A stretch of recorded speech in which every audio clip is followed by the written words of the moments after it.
आइए सभी को नमस्कार हाथ जोड़कर। और इस सेकंड सेशन में आपका सभी का स्वागत है, जिसमें हम अनाहत चक्र के बारे में पिछले सेशन में काफ़ी बेसिक नॉलेज इसका लिया गया, क्या एग्जैक्टली होता है, उसके क्या गुण धर्म है।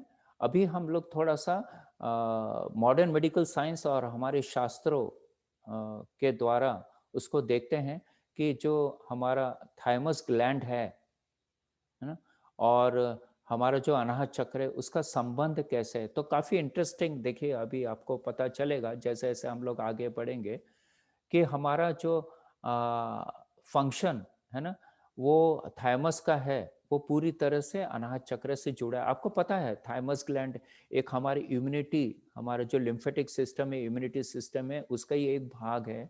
और जब मनुष्य पैदा होता है ना, जब उसका ग्रोथ चालू रहता है, तब इसकी जब बच्चा होता है तो इसकी साइज काफ़ी बड़ी होती है, लगभग इतनी। फिर जैसे-जैसे इसकी उम्र बढ़ते जाती है, जैसे अगर मेरा उम्र अगर 71 है हमारी उम्र, तो ये लगभग यहाँ पे वो थाइमस ग्लैंड धीरे-धीरे फैट में कन्वर्ट हो जाती है ना? उसका महत्व नहीं रह जाता, इसलिए वो धीरे-धीरे मेल्ट हो जाती है। ओके, तो थाइमस ग्लैंड का हमारा जैसे मैंने बताया कि अभी जो मैंने बताया वही इसके अंदर डिस्क्रिप्शन दिया गया है। तो नेक्स्ट चलते हैं हम कि ये ग्लैंड करती क्या है। हमारा जो थाइमस ग्लैंड है ये एग्जैक्टली हमारे हृदय के सेंटर में ही रहती है, थोड़े से बाजू में थोड़ी सी, ठीक है, लोकेशन उसका। और इसका ये इम्यूनिटी का जैसे पार्ट है, और ये एक थाइमस ग्लैंड है, वो एक ट्रेनिंग सेंटर हम बोल सकते हैं। जैसे हम लोग ट्रेनिंग सेंटर में जाके कुछ ट्रेनिंग लेते हैं ना, वैसा। और यहाँ पे हमारी जो सेल्स है, ब्लड सेल्स है, इसको सिखाया जाता है। हमारी जो इम्यूनिटी सिस्टम के जो लिम्फेटिक सिस्टम के जो सेल्स है, उनको सिखाया जाता है कि कैसे हमने आइडेंटिफाई करने का दुश्मन को, दुश्मन अर्थात बाहर के जितने भी हमारे जर्म्स, बैक्टीरिया, वायरस वगैरह जितने भी है, वो हमारे शरीर में आते हैं, तो उसको आइडेंटिफाई करने का और उनको मार देने का, सीधा उनको भगा देने का। तो कैसे ट्रेनिंग, तो उनको पूरी क्या सही है क्या गलत है उसको ट्रेनिंग दिया जाता है। सही अर्थात कौन दुश्मन है और कौन हमारी फ्रेंड्स है, क्योंकि अंदर हमारी जो कुछ फ्रेंड्स भी है ना, जो हम बोलते हैं ना प्रतिरोधक शक्ति, लिम्फेटिक सिस्टम है ना, हमारे जो इम्यूनिटी सिस्टम को आगे, ये बहुत सारे सेल्स है, जो हमारे रेड ब्लड सेल्स है, व्हाइट ब्लड सेल्स है, ये हमारे सब सोल्जर्स वगैरह हैं। तो कौन से हमारे फायदेमंद है और कौन से हमारे नुकसानदायक, what is right what is wrong, ये इसको आइडेंटिफाई करते हैं और उनको मार भगाते हैं, जैसे पैथोजेंस वगैरह हो गया, ठीक है। और तो हमारा जो इम्यूनिटी इम्यूनिटी सिस्टम है, उसका देखिए कितना ईश्वर ने कितना अच्छे से डिजाइन किया गया है। 1 मिलियन पैथोजेंस को ये डिस्टिंग्विश कर सकता है कि कौन सा पैथोजेंस कौन से बीमारी से जैसे माइक्रोब्स हो गए, वायरस हो गया, कैंसर सेल्स हो गया, इसको सबको डिस्टिंग्विश कर सकता है।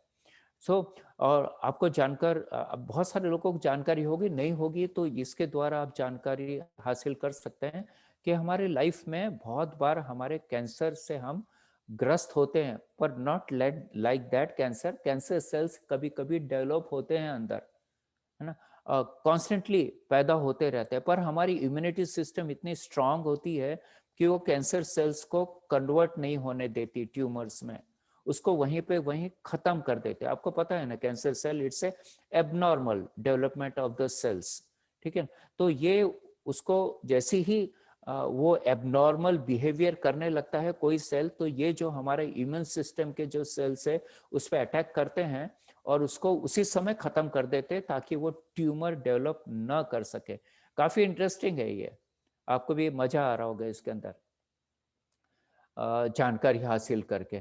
तो इनको ये ट्रेनिंग यहाँ पे दिया जाता है कि एनिमीज की बॉडीज को वो आइडेंटिफाई करे और उनको वहाँ पे उनको खत्म करना है ना, कैसे डिस्ट्रॉय करने का। और अगर वो, देखिए ये ट्रेनिंग सेंटर है, तो यहाँ इम्यूनिटी सिस्टम वही उनको एग्जाम लेती है कि जो सेल्स ये कार्य करते हैं उनको वो सिलेक्ट करती है, यानी उनको पास करती है, और बाकी जो जो सेल जो आइडेंटिफाई नहीं कर सकते हैं, उनको उसी समय डिस्ट्रॉय किया जाता है। तो ये कंटिन्यूअस प्रोसेस हमारे इसमें थाइमस ग्लैंड में ये चलते रहता है। और ये इसमें नेगेटिव सिलेक्शन भी होता है। नेगेटिव है ना, हमारे खुद के जो फ्रेंड्स की आर्मी है, हमारे हमारी खुद की जो आर्मी है, हमारे खुद के सोल्जर, हमारे खुद के पुलिस हुए, उनको उनको आइडेंटिफाई करना और उनको खत्म नहीं करना, not to attack the good ones. तो यही, और जो नहीं कर सकते हैं, जो मित्र सेना है, उसको आइडेंटिफाई नहीं कर सकते हैं, वो वैसे सेल को भी वो डिस्ट्रॉय कर देते हैं और फिर से नए सेल की ट्रेनिंग चालू हो जाती है। तो ये कंटिन्यूस प्रोसेस है।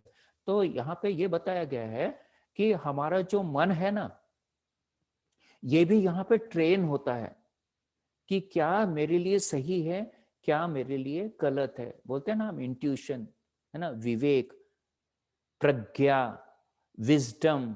तो यहाँ पे ये जागरूक होता है, जहाँ पे हम डिस्टिंग्विश करते हैं कि क्या सही है, क्या गलत है, क्या पशुता है और क्या दैवत्य है ना, क्या डिविनिटी है, मुझे किधर जाना है, मुझे मनुष्य का धर्म पालन करने का है। तो वो सब ये चीजें यहाँ पे इन्फ्लुएंस होना चाहती है। जैसे हमारा इसका अर्थात ये हो गया कि हमारी इम्यून सिस्टम और हमारा मन दोनों एक ही काम करते हैं, ठीक है। और आपको ये भी पता होगा कि 90% हमारी जो बीमारी है वो मेंटल होती है, साइकोसोमेटिक होती है। जैसे आप देख रहे हैं आजकल आम बीमारी जो है वो सब साइकोसोमेटिक ही है। आप इसका ही ले लीजिए, कोविड-19 का। कोविड-19 तो बहुत लोगों के पे भी असर होता है, पर उनमें सिम्टम्स दिखते नहीं है क्योंकि उनकी इम्यूनिटी स्ट्रांग हो गई है। वो भले कोरोना के जर्म्स आ जाए अंदर, पर उसको वहीं पे वहीं खत्म कर देते हैं। तो अटैक तो हो रहा है कोविड-19 का सब पे, पर कुछ लोग पे ही उसका बुरा असर होता है जिनकी इम्यूनिटी कम हो गई है। जैसे जो वृद्ध है, जो एजेड लोग हैं, उनके इसमें ये कम हो जाएगी, है ना। जो छोटे बच्चे हैं उनमें कम हो जाएगी। जो जवान है और जो अच्छे हष्ट-पुष्ट है, उनकी इम्यूनिटी अच्छी है, तो उसपे कोविड-19 का असर नहीं होता, आता भी है और चले भी जाता है, पता भी नहीं चलता हमें। और जिनका जिनका इम्यूनिटी कम है, उन पे फिर उसके सिम्टम्स दिखना चल जाते हैं, ठीक है। और तो ये हमारा जो ठीक है। और ये फिजिकल जो इलनेस है, जैसे अभी हमने चर्चा करी थी उसके बारे में ही यहाँ पे चर्चा है। और कुछ लोग को डिजीज कैच करती है, कुछ को नहीं करती है। तो यहाँ पे हम लोग एक एग्जाम्पल के द्वारा समझते हैं।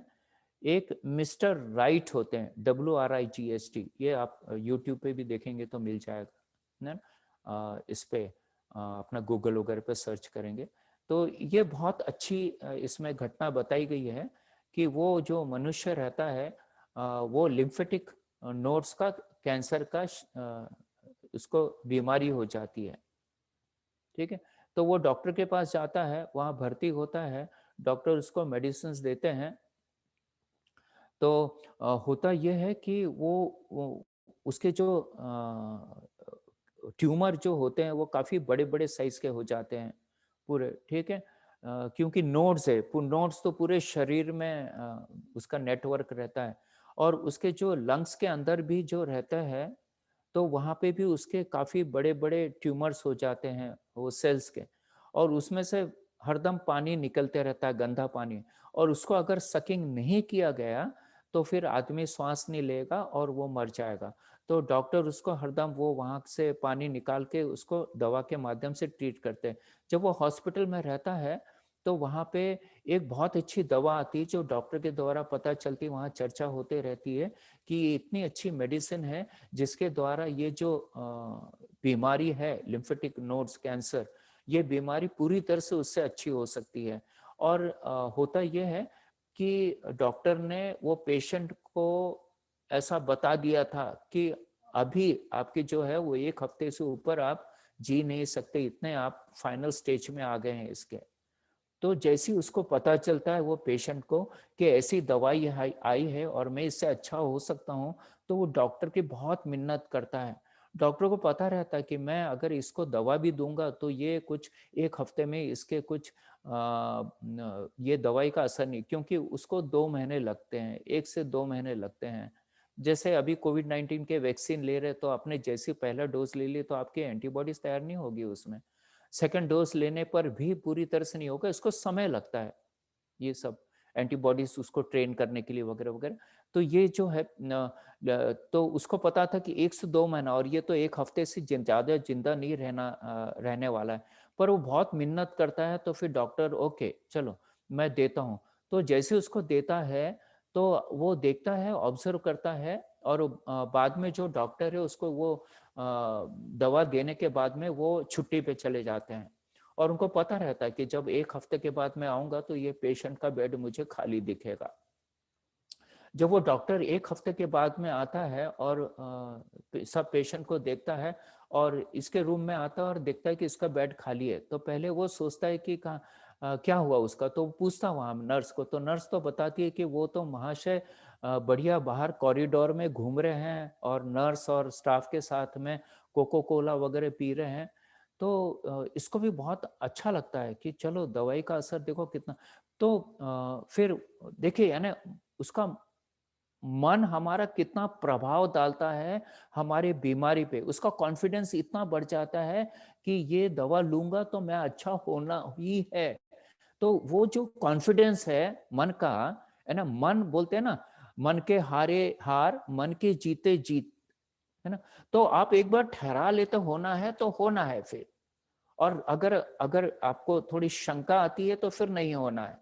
फिर एग्जाम का ले लीजिए, कोई कंपटीशन ले लीजिए, कोई भी कार्य ले लीजिए, तो उसमें मन आपका स्ट्रांग है कि नहीं मेरे से ये होगा ही, मैं करूंगा ही, तो सब एवरीथिंग इज पॉसिबल। ठीक है। तो यहाँ पे यही बताया कि पावर ऑफ माइंड बहुत जबरदस्त होता है और ये पूरे बॉडी को कंट्रोल करता है, हमारा मन का। पर होता क्या है बाद में वो धीरे-धीरे अच्छा होने लगता है और फिर घर चले जाता है, ठीक है? और फिर बीच में एक खबर आती है रेडियो पे कि जो वो दवा निकली थी, उसको रिसर्च में ऐसा पाया गया कि वो इतनी कारगर नहीं है, वो इतनी कारगर नहीं है। तो देखिए उसका फिर मन का कॉन्फिडेंस धीरे-धीरे लूज़ होने लगता है और फिर से उसको सिम्पटम्स तैयार होने लगते हैं। फिर से उसको वही लिम्फेटिक नोड्स कैंसर के सिम्पटम्स आने लगते हैं। तो जब उसको आने लगते हैं तो फिर से वो वही डॉक्टर के पास जाता है, वहीं भर्ती होता है। अब डॉक्टर को भी पता था कि ये ऐसा-ऐसा हो रहा है, तो वो एक ट्रिक करता है, ठीक है? एक उसको उसका प्रोत्साहन बढ़ाने के लिए वो बोलता है कि वो जो आपने खबर सुनी थी उसके बाद में उन्होंने कुछ नई मेडिसिन्स बनाई है और वो जो मेडिसिन्स है, आपने जो खबर सुनी थी वो थोड़ी पुरानी थी। अभी जो मेडिसिन आई है वो और रेक्टिफाइड है और मॉडिफाइड मेडिसिन्स मेरे पास में आई है जो 100% आपको आराम मिलेगा ही। तो फिर से वो दवा उसको दी जाती है, ऐसा बताया जाता है कि ये मॉडिफाइड है, ये पहले वाली नहीं है। तो फिर से उसको वो फिर से अच्छा होना चालू हो जाता है। देखो ये ना कितना उतार-चढ़ाव सिर्फ मन के द्वारा हो रहा है। मेडिसिन वही है, ठीक है? फिर वो अच्छा हो जाता है और फिर अपने घर चले जाता है। और फिर एक बार क्या होता है कि फिर से न्यूज़ आती है कि जो दवा इसके ऊपर कारगर सिद्ध हुई थी लिम्फेटिक नोड कैंसर, उसको 10 हॉस्पिटल में उपयोग किया गया और ये पाया गया कि वो दवा कारगर सिद्ध नहीं हो रही है। जैसी वो न्यूज़ सुनता है वैसे फिर से इसका कॉन्फिडेंस कम हो जाता है और फिर वो 1 हफ्ते में ही वो पूरी तरह से खत्म हो जाता है। देखिए मन का और बीमारी का कितना मन का बीमारी से लो या कोई भी कार्य लो, हमारा मन से काफी उसका संबंध है। तो ये जो अनाहत चक्र है जिसके बारे में आज चर्चा कर रहे हैं, ये बहुत ज्यादा महत्वपूर्ण है। मैं तो चाहता हूं कि आप लोग देखो, इसको समझो। मैं डिटेल में इसलिए बता रहा हूँ, ठीक है? और अपने जितने रिलेटिव्स, फ्रेंड्स वगैरह जितने नेबर्स से सबको ये भेजो। ये एक पुण्य का काम हो जाएगा कि पता करें कि मनुष्यता क्या होती है। आगे हम बताएंगे 12 पंखुड़ियों का जो हमारे गुण वो है विचारों के, वो भी इसके बारे में चर्चा करेंगे हम लोग। ठीक है ना? और भी एक स्टोरी इसके बारे में, पर मुझे लगता है कि ये जो एक स्टोरी है ना, ये आपके लिए एक, हमारे लिए, सबके लिए एक बोध कथा है कि हमारा मन अगर बहुत स्ट्रांग बनता है अनाहत चक्र के द्वारा, तो हम सभी ऑब्स्टिकल्स इस संसार में, बीमारी से लेके कुछ भी, हम उसको अच्छे तरह से कर सकते हैं। यही यहाँ पे पूरी तरह से बताया गया है। ठीक है। अ, अब चलते हैं, जैसे अब देखिए ये फिर से एक इंटरेस्टिंग टॉपिक आ गया है हमारा। मैं जो आपको बोला था ना, हमारी 12 वृत्तियां, आप देख रहे हैं ना, चित्र में देखा हो क्या, 12 पंखुड़ियां हैं इसके अंदर। तो वो क्या है, उसका रहस्य क्या है, तो उसके बारे में चर्चा करेंगे नेक्स्ट सत्र में, तीसरे सत्र में। तो यहाँ पे सभी को हरिओम, सभी को नमस्ते, आप खुश रहे। फिर से हम तीसरे सत्र में मिलते हैं। सभी को नमस्कार।